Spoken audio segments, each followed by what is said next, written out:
Gigas is known to be pretty limited in the movement department.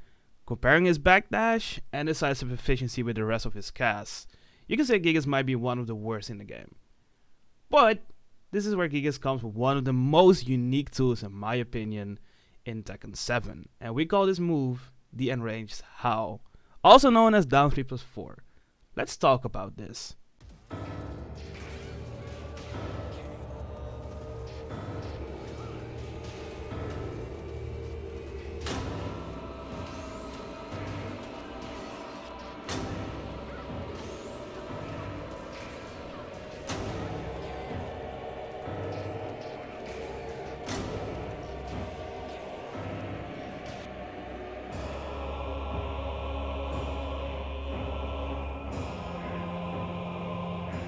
Let's cover the basics first.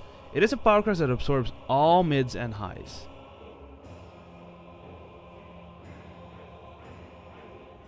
However, being effective against mids and highs, it is however unfortunately weak for lows. And the same rule applies for rage arts. It is weak for rage arts, so down 3+4 would not work against a rage art.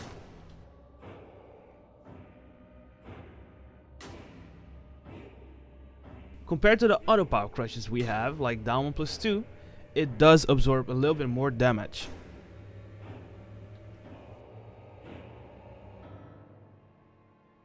Other power crushes, they give you a guaranteed reward if you power crush through someone's move. As an example, down 1+2 gives a wall bounce or even a knockdown in the open. But now if you look at down 3+4, you'll actually get nothing if you do nothing with it. Dragon of Wall Running 2, as an example, is amazing for its frame advantage on block. We are at -6 if we block this, so that turns Dragunov at +6, which is not in our favor at all.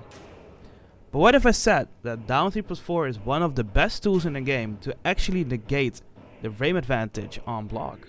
So normally it's -6, but here you can see that the frame advantage said nothing. The game doesn't really recognize what frame advantage it turns out if you time this right. But what if I said that this turns into a knockdown for you, or even greater, a launcher if you time it right. This magic actually happens because Gigas does not block the incoming attack. Normally if you block an attack, it happens that you are in block stun. That is the animation you see Gigas reeling back, getting hit on block by a Dragunov while running 2. But down 3+4 functions as an armor move, meaning that you're actually negating all block stun if you time this right. If you're not familiar with the term animations, frames, recovery, don't worry, we're gonna break down one of the moves we already used as an example, which is while running 2 from Dragunov. The first frame you see here on Dragunov while running 2 is what you call the startup frames. This is really handy for you as a Gigas player to react on the attack, knowing what kind of move it will be. The slower the startup, the easier you can react on the move, knowing what will come out. You can see Dragunov while running 2, which takes much longer than his one jab as an example. The difference between these two moves are that the while running 2 starts in 15 frames, compared to his jab which only takes 10. 5 frames makes a big difference to react on an attack. And now let's move on to the other key point in the move that we call recovery frames. This is where down 3+4 shines, because normally if you would block a while running 2, you would have to deal with the block stun making while running 2 plus on block. That is how it works. But if you time down 3+4 right, it actually makes a block stun pretty much 0 compared to what it normally does. So you can see it like this. Imagine if Dragunov would whiff a while running 2. It deals no block stun, which means it's a free launch or whiff punish for us. Down 3+4 makes it so that it's very similar to the same result as Dragunov whiffing an attack compared to actually hitting us on block. So that actually results the same situation, giving Gigas a much better situation, negating all block stun. So what did that mean? This means that Dragunov has to deal with a bunch of recovery frames with no block stun. So in other words, a launch and or punish for Gigas. But now the question is, how do you know when you can down 2 or 1-2? Well, there isn't really a go-to way to secure a 1-2 or a down 2 all the time.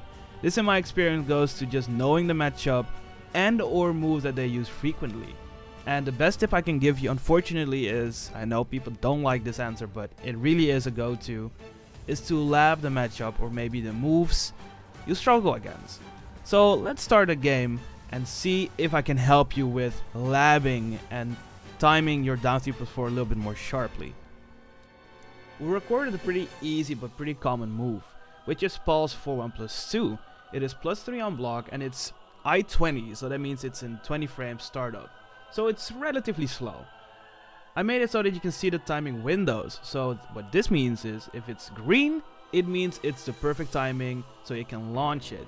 If it's blue, that means that you can punish with 1-2 for a very nice knockdown. Can't complain about it. But if it's orange, that means that you're too late, so it is not good to go for 1-2 because you can block already, so you're too late. But that is also one of those timings that you can try steal back momentum with, like a charge back 2 or a buffer command grab. But that's a little bit more advanced. The AI Paul I set up like this will do a down 4-1-1 into a small sidestep first, into 4-1+2, 3 times in a row. So let's get this started.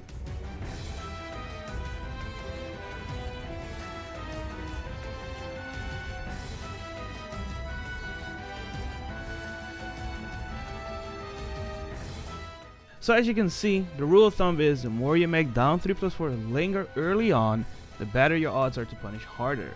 This of course works effectively versus moves with longer recovery frames like Dragon while running 2 or pulse 4-1+2. Like mentioned before, the best way to know what move got longer recovery frames is to pretty much labbing and or playing to get comfy in the matchup you're struggling against. If you want to test the waters, you can always go for down 3+4 into a 2-1, so that's the other 10 frame option Gigas got. It is not that damaging, it doesn't give a knockdown, but it's a very good go-to to check if you absorbed it right, and it's also a good way to just make sure that you absorb the move correctly, so for the next time you can punish it with your 1-2 punish instead of just doing 2-1. Do keep in mind though, if you're a little bit late on your timing, that doesn't mean that you actually really screwed up, because you can still go for a momentum break. You know, you can try to steal momentum back because you actually still didn't block an attack.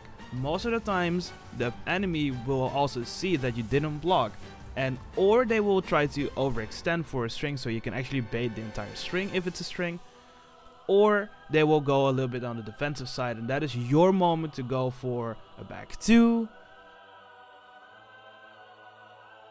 a low, or maybe even a buffer command grab if you can do that, if you have the execution and muscle memory for it. I do hope that you guys enjoyed this kind of format. It's a very different format compared to my other format that is kind of like just on the go, no script and everything. But I will try to start a new series with quick tutorials or guides that are very straight to the point without, you know, elaborating a bit too much on the topic. So I hope this would be a little bit more streamlined and direct, and I really hope that I could help you guys with this video. So I'll see you in the next one, and thank you so much for checking this video. Peace.